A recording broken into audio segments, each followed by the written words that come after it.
SSC में जो हो रहा है वो बर्दाश्त के बाहर है। बहुत लोगों की जिंदगियां लगभग खत्म सी हो रही हैं। एग्जाम में 80% कट ऑफ का जाना यह दर्शाता है कि आपको पेपर लेना ही नहीं आता। 18 तारीख वाले मेंस में बच्चों के 200 नंबर आने के बाद भी सिलेक्शन ना होना क्या साबित करता है? कि जान निकाल के रख दूं पेपर के अंदर तब मेरा सिलेक्शन होगा। कल जब से 18 का रिजल्ट आया है 19 का 2019 एग्जाम में 18 तारीख वाले बच्चे इस तरीके के मैसेज कर रहे हैं कि सर मैं सुसाइड कर रहा हूं, मुझे बचा लो। रात के 3 बजे तक मैं 25 बच्चों से बात करके कन्विंस कर रहा हूं कि इंतजार करो, कुछ करेंगे। हम सरकार को इसलिए लेकर आए थे कि यह सरकार पहले वाली सरकार से भी बेहतर काम करेगी और हमें रोजगार देगी, बट इस सरकार ने तो सारे रोजगार खत्म कर दिए। महंगाई चौथे आसमान पे है। पेट्रोल का दाम इतना बढ़ गया कि अब आप बाइक नहीं चला सकते। रसोई गैस की कीमत इतनी बढ़ गई कि वापस अब चूल्हे पे आना पड़ेगा। एक तरफ तो आपने कमाने के साधन छीन लिए, एक तरफ आपने हर चीज का मूल्य बढ़ा दिया और आप कहते हैं हम करप्शन करते नहीं, और जनता कहती है यह सरकार बहुत अच्छी है। 2019 में इंडिया करप्शन के स्थान पे 80 नंबर पे थी और 2020 में वही 86 नंबर पे हो गई। मैं पूछना चाहता हूं, अभी तो जांच बैठी नहीं, तब 6 अंक आगे निकल गई। जिस दिन जांच बैठेगी तो पता चलेगा ना कि करप्शन हो कितना रहा है। क्या बिना करप्शन के वैकेंसी खत्म हो गई? एक सीट कम, जो सीट है उस पर भी करप्शन। एग्जाम टाइम से लेंगे नहीं, पेपर सही बनाएंगे नहीं, पेपर में क्वेश्चन गलत डाल के भी 100 रुपए वसूलेंगे, उसको भी पैसा वसूलने का धंधा बनाएंगे। एक साल में 2 रिजल्ट एक साथ देंगे, बच्चे को कंफ्यूज करेंगे कि तुम 18 भी भरो, तुम 19 भी भरो, उसे उलझाए रखेंगे। रिजल्ट इतना लेट कर देंगे ताकि वो बोल ही ना पाए, टूट जाए। जैसे कहते हैं ना, कोई अगर आपसे उधार पैसा ले ले, उसको हर दिन कॉल करने दो, रोज उसे घर आने दो, एक दिन वो आना भूल जाएगा, अपने पैसे भूल जाएगा कि भाई मैं इससे ज्यादा परेशान नहीं हो सकता। कल इन्होंने रिजल्ट दिया और मार्क्स के बारे में बोल दिया बाद में देंगे। अब ये पता है मार्क्स कब देंगे? ये मार्क्स देंगे 3 महीने बाद, जब आप लगे होगे 2020 की तैयारी में, आपका ध्यान 2020 की तैयारी में होगा, आप कुछ कह नहीं पाओगे। अरे कब तक सहेंगे हम? अब युवाओं की हुंकार लेके रहेंगे रोजगार। अब अगर रोजगार नहीं मिला ना तो देश सर पे उठा लेंगे। इससे ज्यादा मैं कुछ नहीं कह सकता। हमारी मांगे क्या है? आज ये वीडियो बहुत महत्वपूर्ण है। मैं उन सब लोगों का दर्द बयां कर रहा हूं जो 4-4, 5-5 साल से तैयारी कर रहे हैं और आपकी एक गलती की वजह से उनकी जिंदगी खत्म हो जा रही है। एज रिकॉग्निंग इशू लगातार 2015-16 तक एज अगस्त से काउंट होती थी। अभी कोरोना काल था, आपको छूट दे सकते थे, लेकिन आपने फिर से 1 जनवरी से एज काउंट कर दी। नहीं होने देंगे, आपको अगस्त से वापस काउंट करनी पड़ेगी। एक छोटी सी गलती, अभी जो लोग नए जुड़ेंगे, जिनको पता नहीं है एसएससी के बारे में, मैं उन लोगों को बता दूं कि ये एक मेंस के पेपर को 3 दिन में लेते हैं। 15, 16, 18। 15-16 का पेपर ये नॉर्मल बनाते हैं, 18 का पेपर ये इतना हलवा बना देते हैं जिसमें बच्चों के 200-200 नंबर आते हैं, 190, 195। अब जब ये नॉर्मलाइजेशन करते हैं तो वो सारे बच्चे बाहर हो गए। अब आप एक बात बताइए, जिस बच्चे का नॉलेज बहुत अच्छा था, जो खुद से 200 नंबर ला सकता था, जो बच्चा खुद से 200 नंबर ला सकता था, वो अपना पेपर 1.25 घंटे में करके बैठ गया, तो आपने उसका स्किल कहां टेस्ट किया?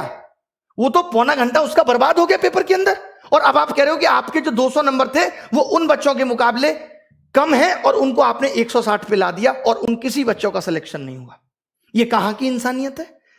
अब आपको 2019 का 18 वाला मेंस दोबारा कराना होगा। लड़ाई उस मेंस को दोबारा कराने की है। जब आप 20 लाख बच्चों का प्री 20 दिन में करा सकते हो, तो आप 1.5 लाख बच्चों का मेंस 1 दिन में क्यों नहीं करा सकते? क्या आपके पास इतने रिसोर्सेज भी नहीं रहे अब कि आप पेपर का लेवल एक जैसा रख सको? मतलब आपने एग्जाम का मजाक बना दिया है, क्योंकि आपको करप्शन करना है। और करप्शन को दबाना कैसे है? ये सबसे अच्छा तरीका है, क्योंकि जब बच्चा पेपर दे के आता है तो उछलता है हवा में 190 का कराया, 3 महीने बाद रिजल्ट देते हो, उसका सारा हौसला टूट चुका होता है। 190 नंबर का 200 नंबर का 200 में करने के बाद भी अगर सिलेक्शन नहीं हो रहा तो इसके लिए कौन जिम्मेदार है? पिछले 2 साल से लगातार कट ऑफ 80% जा रही है, इसके लिए कौन जिम्मेदार है? कॉम्पिटिटिव एग्जाम में 80 नंबर कट ऑफ जाना कितना सही है? क्या आप पेपर का स्तर नहीं बढ़ा सकते जिससे आप उन बच्चों को भी सेलेक्ट कर पाए जिनके अंदर वास्तव में टैलेंट है? अगर एसएससी अपने एग्जाम में एबीसीडी देने लगे तो कैसे यह निर्धारित होगा कि कौन बच्चा जॉब के लायक है और कौन नहीं? अब सरकार से हिसाब मांगना पड़ेगा। अब हमें बहुत बड़े बड़े कदम उठाने पड़ेंगे। 2020 के लिए क्या कदम उठाने हैं? प्री क्वालिफाई करो अगर एक दिन में नहीं करा सकते तो। मेंस एक दिन में कराना होगा। 18 नवंबर वाला मेंस दोबारा होना चाहिए। एसएससी के अंदर वेटिंग लिस्ट होनी चाहिए। 80% कट ऑफ क्यों जा रही है? पेपर का स्टैंडर्ड बढ़ाओ। भले ही सिलेबस के अंदर होना चाहिए पेपर। जब इलेक्शन का रिजल्ट 7 दिन में आ सकता है और एसएससी का रिजल्ट अब तक नहीं आया 2018 का, हम 2021 में 2018 का रिजल्ट आपने फाइनल नहीं किया और बच्चों को 2019 का चस्का दे रहे। लो चूटो, लॉलीपॉप है, चूसो भैया। बच्चे को ध्यान ही नहीं है कि उसने 18 भी दिया था, सो गया है वो बच्चा। मोदी जी कहते हैं मैं अभी देश के लिए ऐसा कर रहा हूं, आगे पता चलेगा। डिमोनेटाइजेशन हुआ, आगे पता चलेगा। जैसे एक बाप ये कहे अपने बेटे को रोटी भी ना दे और कहे कि बेटा मैं आगे आने वाली पीढ़ी के लिए कर रहा हूं, आगे आने वाली पीढ़ी के लिए प्रॉपर्टी खरीद रहा हूं। आगे आने वाली पीढ़ी तो जब आएगी जब ये बेटा जिंदा रहेगा। आगे आने वाले लोग तो तब आएंगे जब युवा जिंदा रहेगा, जब हम लोग जिंदा रहेंगे। किसके लिए कर रहे हैं मोदी जी?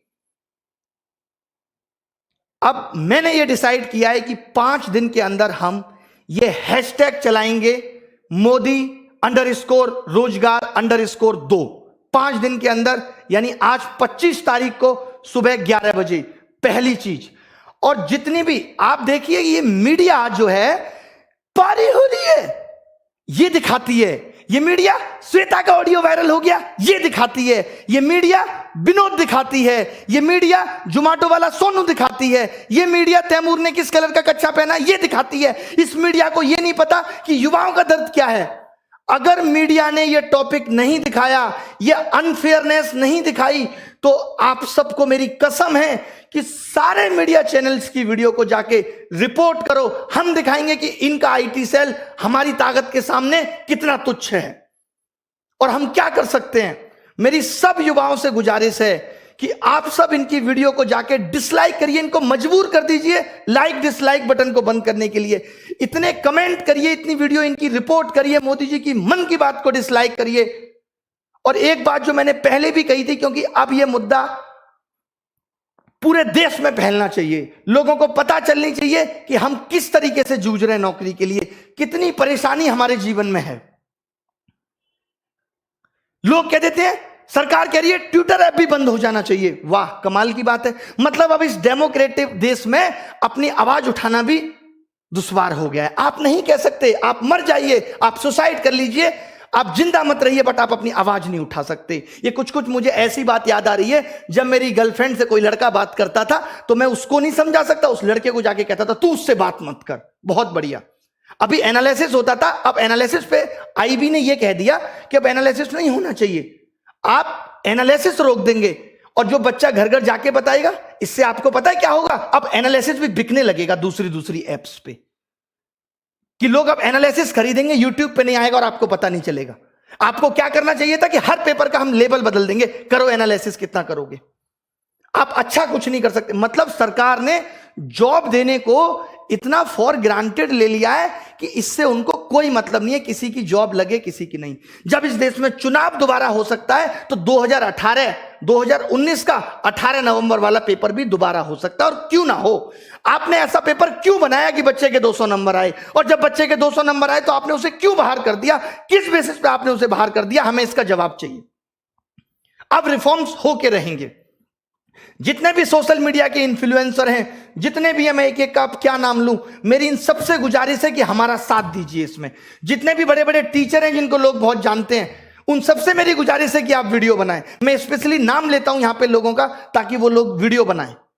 ऐसे लोग जो हमारा साथ दे सकते हैं, जितने भी वाइन्स बनाने वाले बड़े बड़े लोग हैं, उन सब से, जिनके आप फैन हैं, उन सबको कहिए कि हमारा साथ दीजिए। और सबसे बड़ी चीज ये है कि ट्विटर पे हम ट्रेंड क्यों कराना चाहते हैं। ट्रेंड तो ट्विटर पे एक दिन में खत्म हो जाएगा, कोई निष्कर्ष बहुत बड़ा नहीं निकलेगा। हम ये चाहते हैं कि इतनी ये बात फैल जाए, हम इतने इनके वीडियो डिसलाइक कर दें, इतनी बुरी तरीके से हम मीडिया चैनल को बॉयकॉट कर दें, इतनी बुरी तरीके से हम इनकी मन की बात को बॉयकॉट कर दें कि ये मजबूर हो जाएं कि हमसे बात करें। और जब ये बात करेंगे तो हम ये अपने 5 मुद्दे बताएंगे। बहुत बड़े मुद्दे नहीं है ये, बहुत बड़े मुद्दे नहीं है कि वेटिंग लिस्ट हो, as recognising issue sort out हो, 18 नवंबर मेंस फिर से हो, और 2020 में मेंस एक दिन में हो, और प्री क्वालिफाई करो। अगर आप एक दिन में नहीं ले सकते, क्योंकि हमें अब आपके नॉर्मलाइजेशन के तरीके पे बिल्कुल भरोसा नहीं है, कोई ट्रांसपेरेंसी नहीं है उसके अंदर। क्यों नहीं दिया आपने मार्क्स? 5 दिन के अंदर आपको मार्क्स देने होंगे। मैं एसएससी से ये गुजारिश करता हूं कि आपको 5 दिन के अंदर मार्क्स देने होंगे। मार्क्स तो आपके पास है ना, कितना टाइम लगता है अपलोड करने में? स्पीड नहीं आ रही, जियो की सिम भिजवा दें? बताइए कि आप मार्क्स नहीं देंगे, क्योंकि आपको पता है आप मार्क्स उस वक्त देंगे जब बच्चा 2020 में बिजी होगा, चाहकर भी कुछ नहीं कर पाएगा, उसको लगेगा यार अब 2020 ना हाथ से निकल जाए। कंगना जी ने भी कहा है कि वो इस बेरोजगारी पर ट्वीट करेंगी। जब भी आप ट्वीट करें तो कंगना जी को भी बोलें कि वो रिट्वीट करें। उन्होंने कहा है, अक्षय कुमार साहब ने भी कहा है कि देश का कोई भी मुद्दा होगा तो हम ट्वीट करेंगे, बाहर वाला कोई भी दखलंदाजी नहीं करेगा। भले ही मोदी जी जाके अमेरिका में कह सकते हैं अब की बात ट्रंप सरकार, ये दखलंदाजी नहीं है, सॉरी माफ कीजिएगा। सचिन तेंदुलकर साहब भी बेरोजगारी पर ट्वीट करेंगे। आप सोचिए देश का युवा कितना बड़ा हिस्सा है कि रेलवे ग्रुप डी और ग्रुप सी 2-2 करोड़ लोग फॉर्म भर रहे हैं। मैं आपको दिखाता हूं ना कैसे कैसे मैसेज लोग मुझे करते हैं। ये देखिए आप, ये सब देखिए कितने कितने नंबर लोगों के आ रहे हैं और क्या क्या लिखा हुआ है इसमें। ये देखिए, good afternoon sir, although I hope मुझे 2018 में कोई ना कोई पोस्ट मिल जाएगी। I watch all free video, ये सब लिखा हुआ है, पढ़ लीजिएगा इसको क्लास के बाद। ये देखिए लोगों के बारे में मैं दिखाता हूं आपको क्या क्या लिख रहे हैं लोग।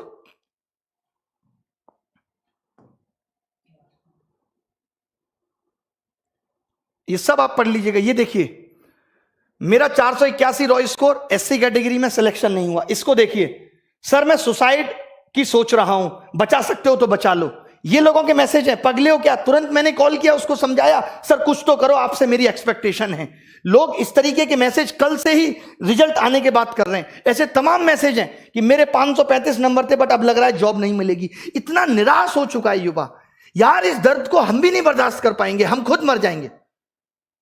अब क्या लिखें? मैंने तो बोल दिया, अब कोचिंग में भी सारे टीचर हम टाइटल लगाएंगे कि न्यू बैच स्टार्ट इस तारीख से। नीचे लिखेंगे सिलेक्शन की कोई गारंटी नहीं। सिलेक्शन की गारंटी नहीं है, क्योंकि अगर 200 नंबर लाके भी सिलेक्शन नहीं हो सकता तो कुछ नहीं हो सकता।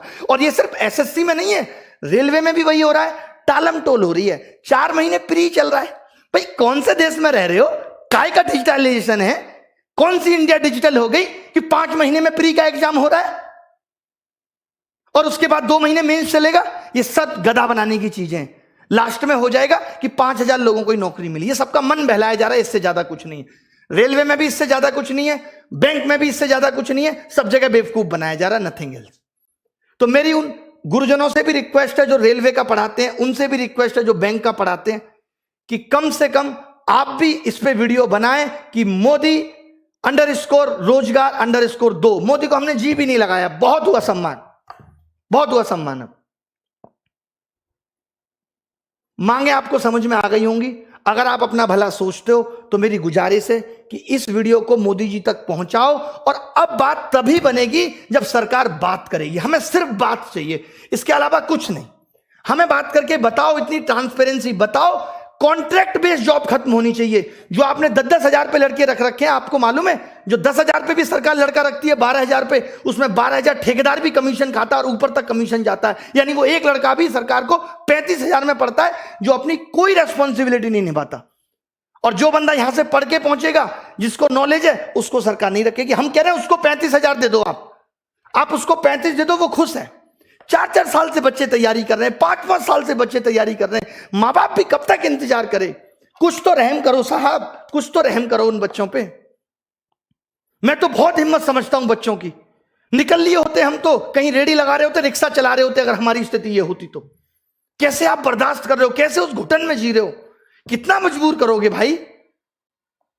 कहते हैं ना मोदी जी, एक बात ध्यान से समझना, किसी को उतना ही जलाओ कि वो आग आपको ना जला दे। जब एक रबड़ को खींचते हैं ना तो थोड़ी देर दर्द होता है, फिर वो टूट जाती है, वो तार अलग हो जाता है।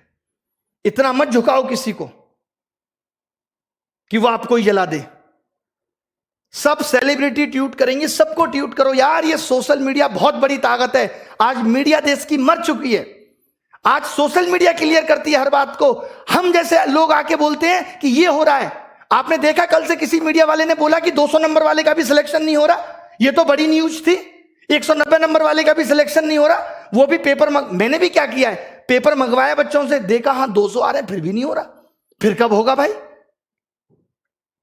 मीडिया को भी ये बातें अब दिखानी पड़ेंगी, हर हाल में दिखानी पड़ेंगी। आपसे मेरी गुजारिश है, मैं रो के दिखाऊं आपको कैसे करूं कि सोशल मीडिया को बायकॉट करो, इनकी सारी वीडियो डिसलाइक करो।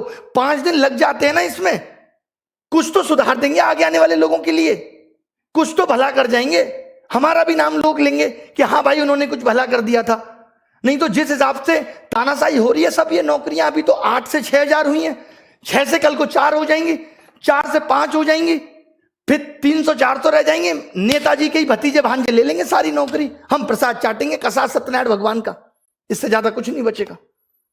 मेरी गुजारिश है इस वीडियो की सारी बातों को सुन के, सारे मुद्दों को सुन के इसे सपोर्ट करें, ये सिर्फ आपकी भलाई के लिए। सारे टीचर एसएससी के, रेलवे के, जितने भी बड़े बड़े चैनल हैं, चाहे वो WiFi study, Exampur, Gagan Pratap maths, Rakesh Yadav reader publication, जितने भी लोग हैं, और मैं किस किस का नाम लूं, जो लोग वाइन्स बनाते हैं, बड़े बड़े चैनल, आशीष चंचलानी, सब लोग एक एक ट्वीट हमारे लिए भी करें, रिक्वेस्ट है। सारी सेलिब्रिटियों से भी रिक्वेस्ट है कि इस बेरोजगारी मुद्दे पे एक बार तो कहो सरकार को। कुछ भी नहीं चाह रहे हम, बस इतना चाह रहे हैं कि थोड़ा सा तो एग्जाम फेयर कर दो। बहुत बड़ी बड़ी डिमांड हमारी नहीं है कि कोई रूल आपने बना दिया उसे वापस ले लो, हम आपके बनाए हुए रूलों में कोई दखलंदाजी नहीं चाहते। हम कहते हैं कि कुछ कमियां हैं वो हमारी भी सुधार दो। क्या गुनाह किया है इस देश के युवा ने? मोदी जी तो कहते थे कि इस देश का युवा ही ताकत है, कैसे भूल गए वो उस ताकत को? क्यों नहीं याद रही वो ताकत उन्हें? उन्होंने भी तो स्ट्रगल किया है, वो खुद बताते हैं। क्या उन्हें जरा भी तरस नहीं आता हमारा कि बच्चा कैसे बिखर रहा है, इतना टूट चुका है? जरा भी परवाह नहीं है? क्या ये बात उन तक नहीं पहुंचती होगी? क्या उनको नहीं पता कि देश में आंदोलन, बच्चे ऑनलाइन प्रोटेस्ट करते हैं रोजगार को लेके, क्या वो 2 शब्द नहीं बोल सकते? बताइए आप मुझे। इतना तो एक देश का राजा कर सकता अपनी प्रजा के लिए। कहां हमने गलत बात बोल दी? अगर हम ये कह रहे हैं कि जो कमियां हैं उनको सुधार दो, आपकी एक छोटी सी गलती से कितने बच्चों का भविष्य बर्बाद हो रहा है? बंद कर दो।